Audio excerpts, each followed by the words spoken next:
So now if you do want to use this monitor to be a transmitter or a receiver, you simply just go to the settings button, and up here it will tell you what channel to pick, and then it's going to simply change, and then you can identify which monitor is going to be a transmitter or receiver, and then it's going to ask you to confirm, and then you just hook up by going by each channel. A cool thing about this is that you have an option to change your fan noise. So right now it's on, as you can hear it, it's on auto. If we hit mute, simply just turns off. And yeah, so it's pretty much straightforward. Over here you have your LUTs, and on the top it's going to tell you what LUT you have chosen, and then you have an option to choose Sony as well.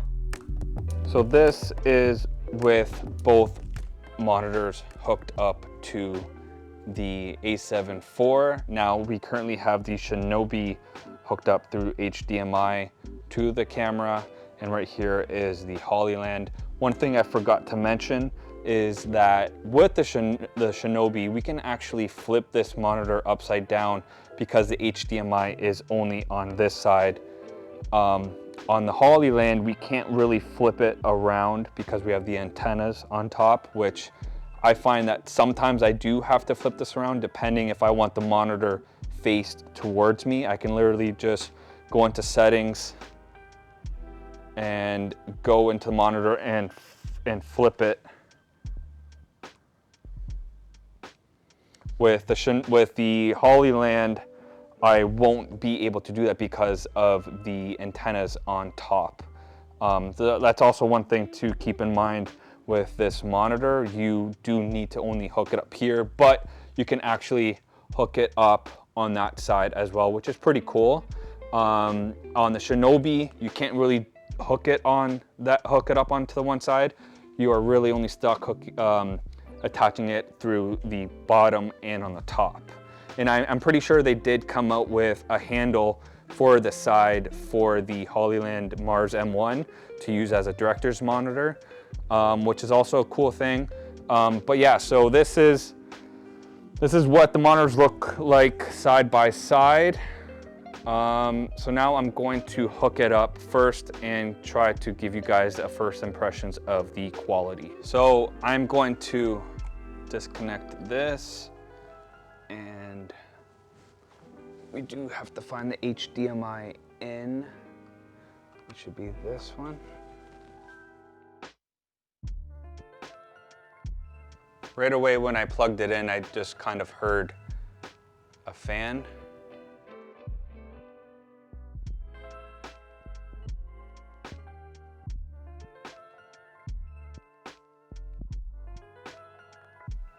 Pretty cool.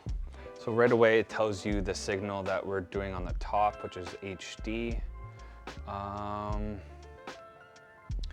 Settings, function, transmitter, fan control. Now if we go here into color, now just bear with me, this is my first time. So that is the LUT RGB.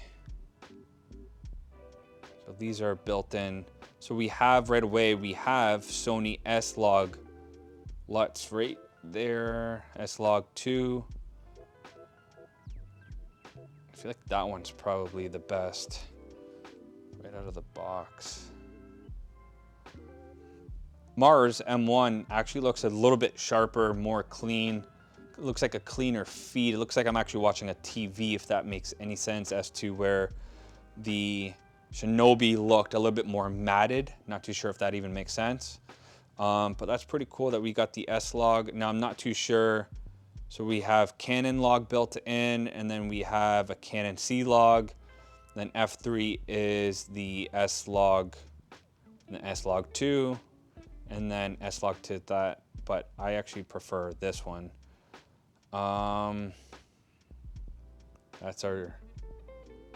This is flipping the image, and then this is our D-squeeze if we're shooting with anamorphic, which we aren't, so we're gonna go with that.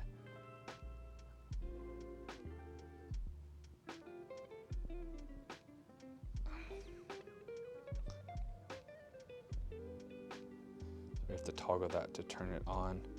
That's our peaking. And then we can change our color, which is actually pretty cool. So, I mean, it's pretty much your basic monitor, just except it does a lot of bit more functions than the Atmos Shinobi. Yes, it is double the price, but you are getting all of that, transmitter, receiver, all in this, so you don't need to go and buy a transmitter, which you got to put on the side, or you got to rig up and find something to mount it onto your camera. It kind of makes everything a little bit more slim, more easier to mount, and more run and gun type of thing. So yeah, that's the monitor right there. So that's it for today's video. I hope you guys got a little bit better understanding between the Mars M1 and my current monitor setup. I would highly recommend picking up this monitor. I had no idea it even existed until last week. But right away when I found out that this monitor did exist, I put my Shinobis up on Kijiji and Facebook, and my transmitters as well, because by the time I sell all of that, I can easily get these 2 monitors, and you have a perfect run and gun setup with a monitor that can transmit that signal to another monitor with using the same type of quality, same type of, everything all packed into one monitor itself. We'll see you guys.